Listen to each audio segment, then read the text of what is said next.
Bienvenue, bien-aimés dans le Seigneur, que l'Éternel notre Dieu vous bénisse. Devant cette nouvelle vidéo, le révérend pasteur Chris Isidore Nzonga depuis le Gabon. Nous sommes très heureux d'être avec vous pour partager la parole du Seigneur. Nous saluons tous nos bien-aimés dans le monde, que l'Éternel notre Dieu vous bénisse. Nous commençons donc par la prière. Notre Père, notre Dieu, nous te sommes reconnaissants. Merci pour ces temps de grâce. Merci pour la manifestation de ta volonté. C'est au nom puissant de Jésus que je viens de prier. Amen. Nous bénissons notre Seigneur qui permet que nous puissions être avec vous dans vos maisons pour vous apporter la parole de Dieu. Pour ce soir, le texte que nous avons pris pour parler du Seigneur se trouve dans le psaume 103. Le psaume 103, le premier et le deuxième verset. Mon âme bénit l'Éternel. Que tout ce qui est en moi bénisse son saint nom. Mon âme bénit l'Éternel et n'oublie aucun de ses bienfaits. Gloire à Dieu. Permettez-moi de relire encore ce texte. Mon âme bénit l'Éternel, que tout ce qui est en moi bénisse son saint nom. Mon âme bénit l'Éternel et n'oublie aucun de ses bienfaits. Bien-aimés dans le Seigneur, mon texte du psaume 103 que je viens de lire va nous parler de quelque chose de très important. Donc, le titre de mon message ce soir, c'est « Pourquoi t'as battu mon âme ?» Pourquoi t'as battu mon âme? David, dans ce psaume, dit une prière et dit « Mon âme bénit l'Éternel. Que tout ce qui est en moi bénisse son saint nom. » Ce matin, pendant que j'étais en train de prier le Seigneur m'a dit clairement « Pourquoi as battu ton âme ?» Et s'adressant à moi, en fait, le Seigneur voulait passer par moi pour redonner la force à quelqu'un qui est certainement abattu. La situation que nous sommes en train de vivre, ou que tu es en train de vivre aujourd'hui, et cette situation te met dans un état où certainement tu te poses beaucoup de questions. Lorsque vous regardez votre vie, et lorsque vous regardez les réalisations autour de vous, vous avez certainement par exemple un parent ou des amis qui ont conçu des maisons ou qui n'ont pas achevé leur maison. Vous êtes rendu chez l'un de vos amis ou un frère dans le Seigneur qui a conçu une maison et qui s'est arrêté à un certain niveau. Un autre a construit, il ne l'a pas terminé et également à un certain niveau. Et vous êtes allé chez quelqu'un d'autre qui est quand même entré dans sa maison mais n'est pas entièrement terminé. Et lorsque vous rentrez chez vous, vous êtes comme abattu. Parce que vous dites que finalement, beaucoup de personnes ont essayé de faire un certain nombre de choses et n'ont pas réussi. Voyez-vous, souvent les échecs des autres peuvent abattre votre âme, peuvent vous décourager. Lorsque vous voyez que ni votre grand frère, ni votre oncle, ni telle personne n'a pu atteindre un certain niveau, vous vous dites en vous-même, est-ce que moi je peux aller au-delà? David avait dit un jour dans l'un de ses psaumes, pourquoi t'as battu mon âme? Et c'est la même question que je voudrais te poser ce soir. Pourquoi ton âme est-il abattue?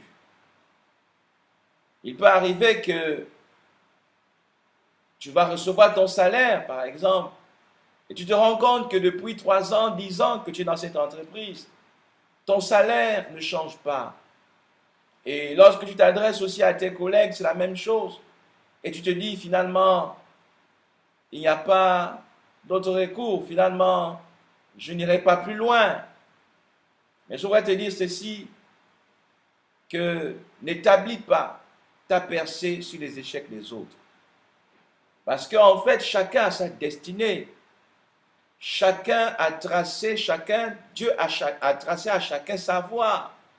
La Bible dit que Dieu a manifesté ses voies à Moïse, sinon sa destinée, sa volonté à Moïse, et il a montré au peuple d'Israël ses actes.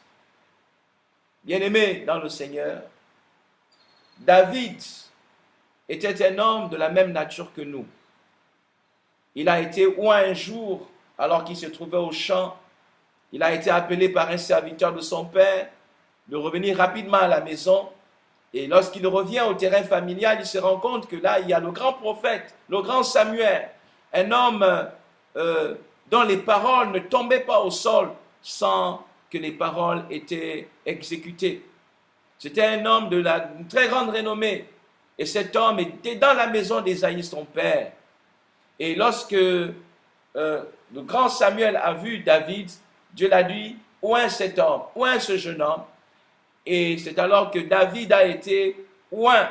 La Bible dit clairement que le prophète Samuel a versé de l'huile sur sa tête devant son père, devant ses frères, certainement devant ses sœurs, devant les gens qui étaient là, qui étaient des témoins de ce jour-là, lorsque David va être oint.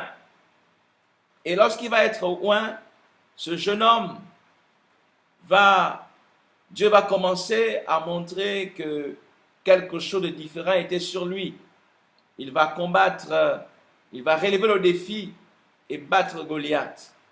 C'est alors qu'il va rentrer au palais et va commencer à être connu par le roi, avoir des amitiés avec Jonathan, jusqu'à ce que quelque chose va se passer dans le cœur de Saül, et Saül va commencer à pourchasser David. Mais sachez que David, avant de devenir roi, a fait 40 ans dans le désert. 40 années dans le désert. Et durant ces années, David, à un moment donné de sa vie, il a dit à son âme, « Pourquoi t'as battu mon âme? Pourquoi t'as battu mon âme ?» Et dans le psaume 103, David dit, « Mon âme bénit l'Éternel, que tout ce qui est en moi bénisse son saint nom. » Je voudrais t'encourager, bien-aimé dans le Seigneur. David, durant tout son temps, pendant qu'il était dans le désert, durant ces 40 années, je crois qu'il a ressassé dans son cœur. Il a pensé dans son cœur. Il a vu que Samuel l'avait réellement oint. Ce n'était pas quelque chose qui s'était fait en cachette. Donc pour lui, ce que Dieu avait dit devait effectivement un jour se réaliser. Et 40 ans plus tard, sinon un peu plus, David est devenu roi d'Israël. Lorsque nous prenons un autre exemple, comme l'exemple de Joseph. Joseph, ce grand rêveur, lorsque son père l'envoie en mission pour aller regarder ses frères et les apporter un peu de nourriture, lorsque les frères l'ont vu de loin, ils ont dit, voici le faiseur de songes, alors prenons-le et tuons-le. Et nous connaissons la suite. Joseph va être mis dans un puits, sorti de ce puits par l'un de ses frères, et la sagesse d'un autre frère va vouloir qu'on le vende. Il va aller en Égypte. Il sera esclave chez Potiphar. Il sera l'intendant de sa maison, jusqu'à ce qu'il va être mis en prison injustement. Mais durant toutes ces années, durant tous ces temps, je crois que Joseph n'a pas accepté que son âme soit abattue. Il a gardé cette assurance que le songe qu'il avait vu un jour devait se réaliser. Pour Joseph, c'était un songe, c'était une vision qu'il a vue dans l'esprit, parce que c'était immatériel. Mais pour David, ce n'était pas un songe. Pour David, c'était la réalité. Samuel est arrivé, on a versé de l'huile sur lui. Pour David, il a vu comment l'onction s'est manifestée dans sa vie. Il a fait tomber Goliath. Il a battu Goliath. Mais il n'a pas accepté durant toutes ces années que son âme soit abattue. Je veux dire à quelqu'un ce soir que ne bâtis pas tes percées sur les échecs des autres. Ne permets pas que ton âme soit abattue devant tes projets. Tu as certainement des grands projets. Tu as le projet de construire, tu as le projet de voyager, tu as le projet de te marier, tu as des projets certainement d'ouvrir une entreprise. Ce n'est pas parce qu'il y a le coronavirus, pas parce qu'il y a le confinement que ton âme va être abattue. Peut-être que tu es malade et que tu as cherché des solutions depuis longtemps. Ne permets pas que ton âme soit abattue. La Bible dit, et c'est David qui le dit, « Mon âme bénit l'Éternel, que tout ce qui est en moi bénisse son Saint-Nom. » Comment faire pour que votre âme ne soit pas abattue? La première chose, David nous le fait comprendre, il dit, « Mon âme bénit l'Éternel et n'oublie aucun de ses bienfaits. »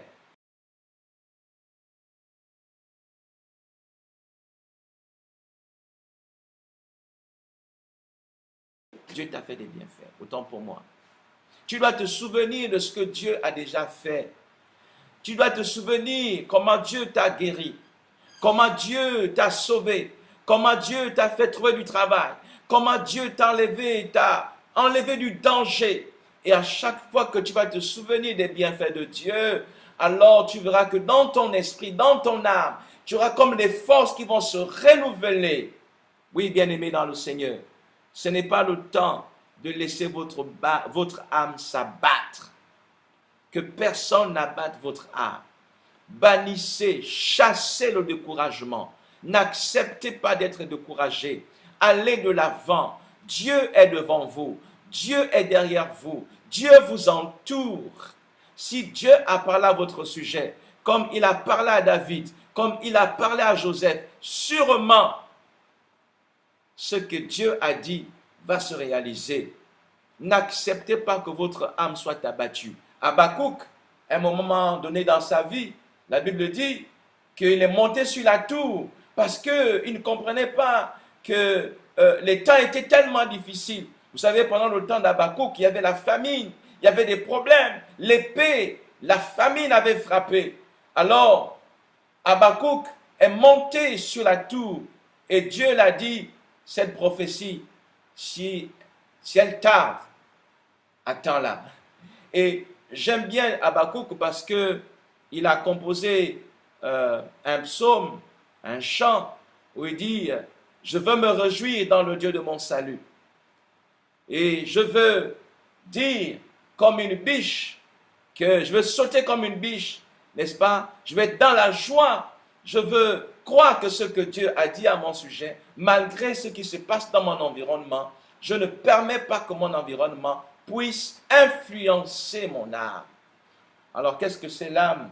L'âme, c'est le centre de nos émotions, c'est le centre de tout ce qui est émotionnel, l'intelligence. Mais je crois, par rapport à ce que j'ai déjà étudié jusqu'à présent, que là où se trouve mon âme, là se trouve mon cœur. Parce que lorsque la Bible parle de l'âme, la Bible veut parler également du cœur, le cœur de l'homme. Ne permets pas que ton âme soit abattue. Bien-aimé dans le Seigneur, souviens-toi ce que la parole de Dieu dit à ton sujet. Revois dans ton esprit, revois les bienfaits de Dieu et ton âme ne sera pas abattue.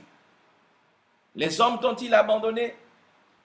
Certainement, des frères t'ont abandonné, des sœurs t'ont abandonné, dans l'état où tu es, tous t'ont abandonné. Mais ne permets pas que ton âme soit abattue. Souviens-toi des bienfaits de Dieu. Ressasse les bienfaits de Dieu. Pense à la parole prophétique qui est sur ta vie, parce que Dieu veille sur sa parole pour l'accomplir.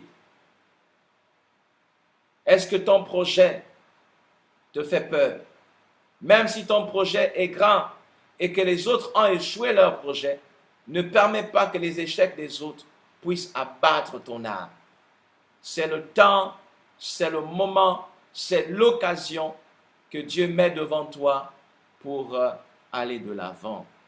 Bien-aimé dans le Seigneur, toi qui es en train de me regarder ce soir, es-tu